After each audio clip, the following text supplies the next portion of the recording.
My leaders, this season, it's about reflecting a new light. There's so many dreams in sight and so many failures despite. My leaders, I want to introduce you to a friend named Mike.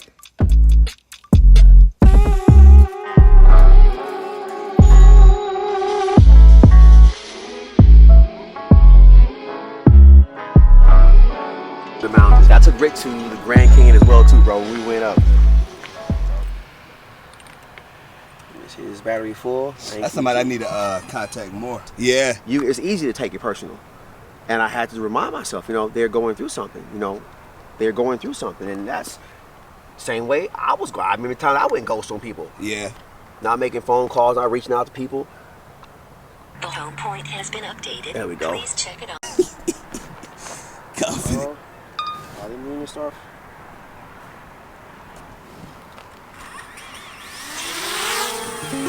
Then I'm late at night erasing memories where I've been. All feet through at 52. Mama stole with my back. Really?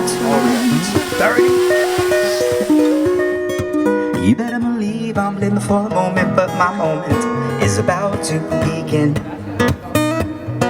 Here we are at Mozart Coffee. This is the first place I took Mike after we got out of the airport, out of the traffic. I knew, I wanted to sit down with Mike. I wanted to get in his brain. What does Mike know? What has Mike been through? I wanted to get his testimony. I was excited. So my leader, the one place I thought of was Mozart Coffee. And the reason I chose Mozart Coffee is because it overlooks a lake. I wanted to allow Mike to soak in the view and the vibe. It happened to be a sunny day.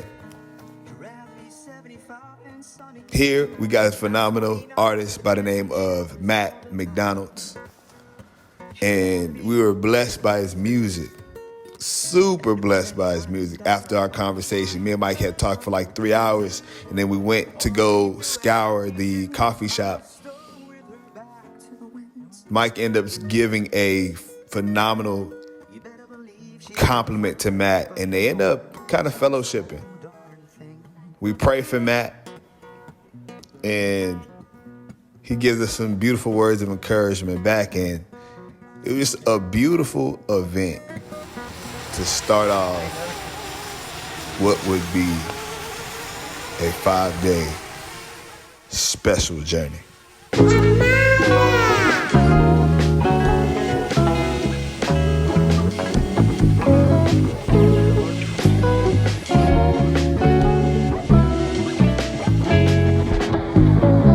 Do that because I cut my finger before doing it.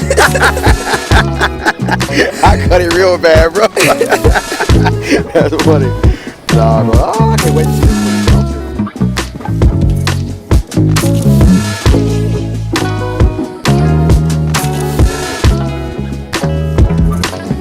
Oh, bro. What you like? You like the aesthetics of Italy? Oh, the aesthetics, bro, and like wherever there are castles, bro. Wherever there's a castle, it needs to go. When you see those trees that point up, like those are poplar trees.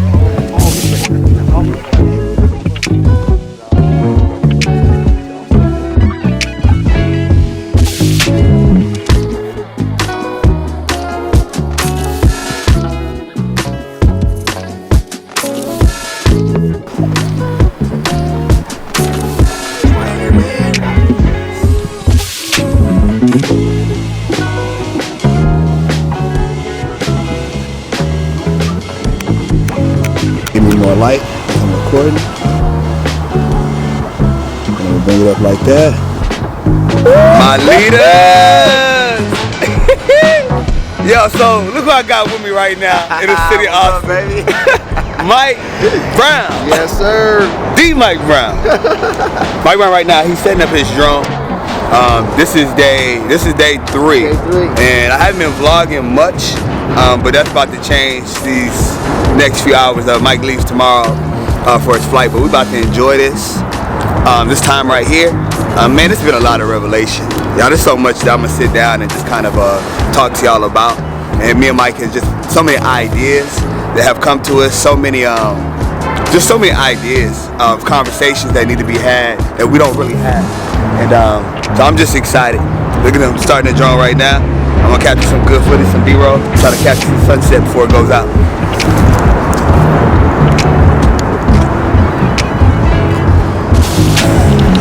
So I always tell people to be unapologetically you, right? Walk with your head up in this world, see the world, let the world see you, because you matter. It doesn't matter how much money you have, just your existence alone is important. So be you. How did you come to that realization? I know. I'm comfortable in my skin, and so I'm very confident in a lot of things, and the things I'm not confident in, I pray for confidence, and I don't know, that's just who I am. I've been, poured into by a lot of people. Yeah. And so I'm confident in a lot of things that I do. Now, why God? Why not? But that's not even a question to ask. Without God, it's like I wouldn't exist. Everything that I have experienced in life would not be because, I'm a doctor of physical therapy. I have a great supportive family. I've never met a stranger. Yes, why not God? Why not God? Yes, God is everything to me.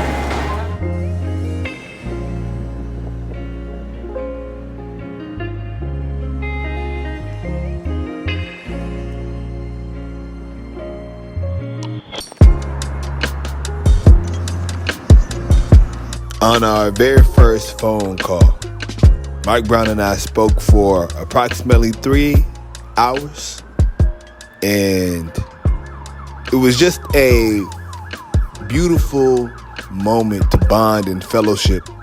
It was me meeting for the first time a older gentleman who I felt was just as passionate about the work that he was doing like I was, but somebody more in tune with his emotions. And I remember during our first conversation, as we opened up,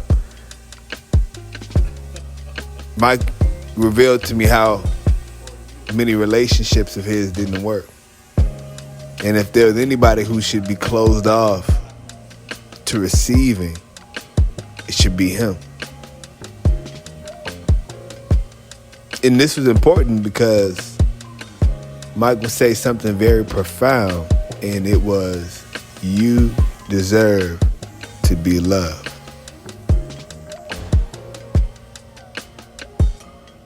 Mike had been listening and realized that there were certain areas in my life where it was hard for me to receive love. Blocking out future relationships because of past pain and hurts. Not knowing for sure if I was going to be someone blessed with beautiful relationships.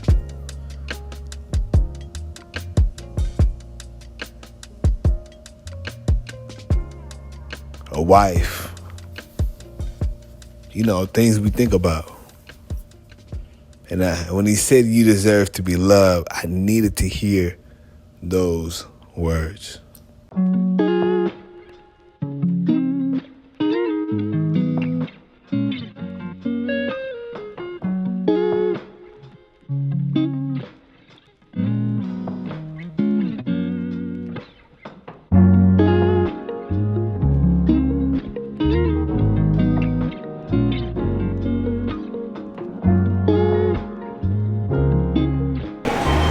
I feel like as leaders, sometimes we can have the desire of wanting to be needed, but that's not what we're here for. We're here to pour into others so that they can pour into their community and so that they can be empowered.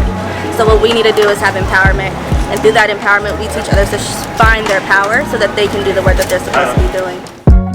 One thing that Mike Brown has poured into me was the importance of receiving love.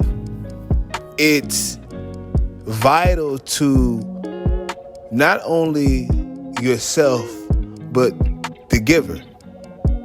And I realized that I had been blocking off so many opportunities to allow love and bond and friendship and community in my life. Being able to receive love is about trust, and it's about trusting God. The original relationship, my first love,